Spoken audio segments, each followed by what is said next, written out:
Hello friends, good morning, welcome back to my channel. আশা করি তোমরা সবাই ভালো আছো। অনেক সকাল সকাল উঠেছি, মেয়েকে টিফিন করে দিয়ে মেয়েকে স্কুল পাঠিয়ে দিয়ে এখন একটুখানি বিশ্রাম নিচ্ছিলাম। ভালো লাগে না তাড়াতাড়ি উঠতে একদম। আমার এই সকালবেলাটা খুব ঘুম পায়। বিছনা টিছনা কিচ্ছু গোছানো হয়নি, সব পড়ে রয়েছে, ভালো লাগছে না, গরম লাগছে কি। ওপরে আমার বিছনা, নিচে মেয়ের বিছনা, জামা কাপড় ছেড়ে গেছে সেটা সব কাচতে দেবো। আমারও চান হয়নি, এই সব করে টুরে নিয়ে তারপরে যাবো স্নানে। একটু ভালো লাগছে না, দূর দূর এত গরম লাগছে না, কোনো কিছুতে এনার্জি পাচ্ছি না, কিছু না। এই সকাল থেকে উঠে ওই ওই সমস্ত কাজগুলোই হয়েছে, বাসি কাজগুলো কিছু কিছু হয়েছে। এই বাদ বাকি কাজগুলো করব, করে নিয়ে তারপরে স্নানে যাব। চলো সঙ্গে থাকো, দেখতে থাকো আমি এরপরে কী কী করি।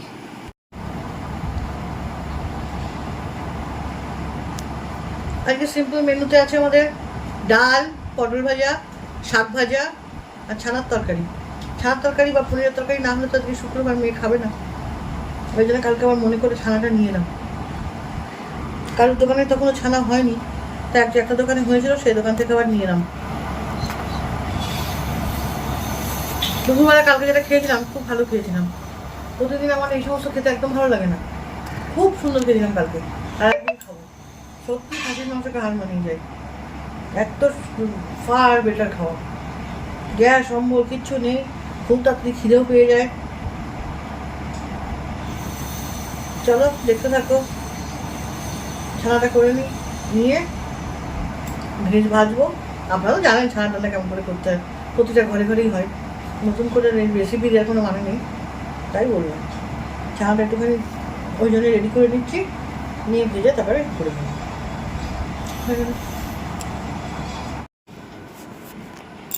দারুণ খেতে, এত সুন্দর খেতে কি বলবো, কিন্তু একটু পেকে গেলেই না পোকা হয়ে যাচ্ছে, ওই জন্য না সব আম খাওয়া যাচ্ছে না। গাছের আমগুলো সেদিনে নিজের হাতে পারলাম, আমরা নিজের হাতে পেরে পাকিয়ে নিলাম ঘরের মধ্যে, এমন কিছু পেকেছে বলে নিয়ে হয় না, তাতেই পোকা ধরে গেছে। তাহলে খাবো কি করে? আমার বাড়ির গাছের আমগুলো পোকা ধরে গেছে, এবারে গাছের আমগুলো পোকা ধরে গেছে। ওখানে তখন আগে যখন আমার শ্বশুরমশাই বেঁচেছিল বা শাশুড়ি বেঁচেছিল, ঠিক টাইমলি আমগুলো পেরে নিত, ওই জন্য খেতে পেতাম। এখন তো কোনো গা নেই, তো সবার মতো সবাই থাকি, কেউ গা আম পারে না, আমার পেকে যায় গাছের মধ্যে, ওই জন্য পোকা হয়ে গেছে। তবু আমরা ভালো আছে একটুখানি খেলাম, আর এই আঁটিটা সন্ধ্যের জন্য রাখলাম।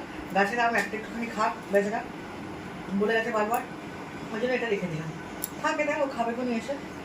তো হাতটা ধুয়ে দিয়ে বইপত্রগুলো হাতে পরিষ্কার করি, এক্ষুনি আসবে কোনি, এসে বলবে কোনি সব নোংরা। কি গো, পটলের তেল দিয়ে খাচ্ছ আজকে, ভালো লাগছে তো? অনেকদিন পর খেলাম জানো তো পটলের তেল, লঙ্কায় ঝাল আছে। তা কিনে আনো নি কেন? তা একটু এনো, হলুদ পটল খাওয়া যেতে পারে, ভালোই লাগতো হলুদ পটল। হ্যাঁ না, তোমার মা এটাও করতো, ভালো লাগতো। হ্যাঁ, আজকে শাক ভাজা করেছি, পটল ভাজা, তেল, পটল ভাজা, ডাল আর ছানার ডালনা। চলো খেয়ে নাও, সুন্দর করে বসে বসে খেয়ে নাও। আরে তুই খাবি না? হ্যাঁ, পরে খাবি। সকালবেলা থেকে উঠে এত কাজ থাকে যে বলার কথা না। এই যে মেয়ে পড়তে চলে যায়, স্কুলে চলে যায়, সমস্ত বিছানাপত্রগুলো গোছাতে হবে, আবার 12টা বাজবে কিনা আবার এখানে পেতে দিতে হবে। কারণ ও আসবে, এসে চান করবে, করে একটু খাবে, কোনোদিন খেলো কোনোদিন খেলো না, এসে শুয়ে পড়লো, তাই জন্য আমাকে 12টা বাজলে আবার এখানে বিছানাটা পাততে হবে। তার থেকে না তোলাই ভালো নয় কি বলুন তো? তুই ছাতার কলা। তারপরে দেখলাম না, গুছিয়েই দিই আগে বিছানাপত্রগুলো। তারপরে মেয়ের খাতাগুলো এখানে পড়ে রয়েছে, কবে বলেছি বাবান খাতাগুলো এখান থেকে নিয়ে যা, নিয়ে গিয়ে অন্য ঘরে রাখ। বাবাও রাগ করে, আমারও খুব বিরক্ত লাগে, এখানে দুনিয়ার খাতা পড়ে থাকে, তা কে কার কথা শোনে। যাই হোক, ও এখানে খাতাগুলো রেখে গেছে, তাই জন্য ভাবলাম একটু খাতাটা দেখে দিই, কী খাতা দেখি একটু, আমি তাই জন্য দেখলাম। তারপরে জামা কাপড়গুলো গুছালাম, গুছিয়ে বিছনা টান না হলে জানেন তো আমার একদম ভালো লাগে না, তাই জন্য ভাবলাম একটুখানি বিছনা গোছানোই, তাও ভাবলাম একটু টান করে দিই। দিয়ে তারপরে বাবাকে বললাম যে যাও তুমি বেরিয়ে যাও, কারণ হচ্ছে আমি এবার অনেক কাজ আছে আমার, এখনও জলের বোতল ভরবো, সব কিছু করবো, সেই জন্য বোতলগুলো সব এক জায়গায় এনে রাখলাম। আজকে এই পর্যন্তই রাখলাম আমার ভিডিওটা। যদি ভালো লাগে তাহলে অবশ্যই লাইক কমেন্ট শেয়ার করবেন আমাকে ছেড়ে যাওয়ার আগে।